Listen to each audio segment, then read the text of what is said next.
December 2nd వీక్ని మా వారి ఇక్కడికి రావడం జరిగింది, ఒక ఫ్యామిలీ ఆహ్వానించడం ద్వారా. అయితే ఆయన వచ్చినప్పుడే ఆయన ప్రార్థన చేసినప్పుడు ఆయన తల మీద చెయ్యి వేసి పాస్టర్ గారు ప్రార్థన చేసినప్పుడు ఆయన నోట ద్వారా ఒక ప్రవచన వాక్యం పలకడం జరిగింది.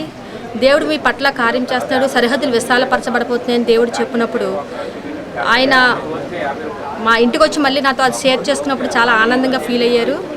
అయితే దేవుడు ఏం మాట్లాడాడు మీతో, ప్రార్థన ద్వారా ఏమి బయలుపరిచారు నేను అడిగినప్పుడు మీ సరిహద్దులు విశాలపరచబడిపోతున్నాయని పాస్టర్ గారు చెప్పారు అని చెప్పి తైలాభిషేకం కూడా జరిగింది ప్రార్థనా శక్తిలో. నేను చాలా రిలాక్స్ అయ్యానని నాకు చెప్పడం జరిగినప్పుడు నేను next Sunday December 3rd Sunday నేను రావడం అనేది ఇక్కడికి జరిగింది.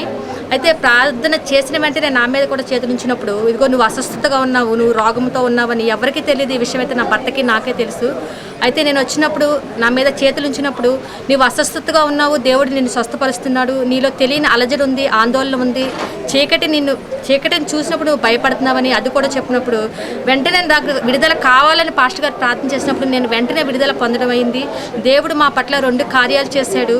అయితే పాస్టర్ గారి ద్వారా దేవుడు బయలుపరిచిన విషయము, ప్రవచించిన విషయం అయితే ఫిబ్రవరి 25న మేము కొంచెం జాబ్ విషయంలో టెన్షన్ అవుతున్నప్పుడు అయ్యగారు చెప్పినట్టే డిసెంబరులో 2nd వీక్లో ఏదైతే ప్రవచనం అయ్యగారి ద్వారా బయటకు వచ్చిందో ఆ విధంగానే ఫిబ్రవరి 22వ తారీఖున ఆయనకి ప్రమోషన్ ఇస్తున్నామనేసి వాళ్ళు పత్రాలు ఇవ్వడం జరిగింది. అయితే 2వ వారం వారు ఇచ్చినప్పుడు చాలా ఆనందించాము. ఎందుకంటే జాబ్స్ పోతున్నాయి అన్నప్పుడు దేవుడు అక్కడ ఆయన గణపరిచాడు, అక్కడ సరిహద్దులు విశాలపరిచాడు. అయితే మాకు తెలియదు దేవుడు ఈ విధంగా సరిహద్దులు విశాలపరుస్తాడని, దేవుడు ప్రణాళిక ఈ విధంగా ఉందని మాకు తెలియదు. ఎందుకంటే మేము అనుకున్నాము గృహం లేదు కదా, సరిహద్దులు విశాలపరచడానికి స్థలం లేదు కదా. నేనైతే వ్యతిరేకంగా ఆలోచించాను, కానీ దేవుని ప్రణాళికలు మా పట్ల వేరేగా ఉన్నాయి. ఎందుకంటే జాబ్స్ పోతున్నాయన్న సమయంలో దేవుడు మమ్మల్ని సరిహద్దులు విశాలపరిచాడంటే ఆయన జాబ్ విషయంలో ఆయనకు ప్రమోషన్ ఇచ్చి సీనియర్ డిపార్ట్మెంట్ మేనేజర్ ఆయన్ని దీవించారు యేసయ్య.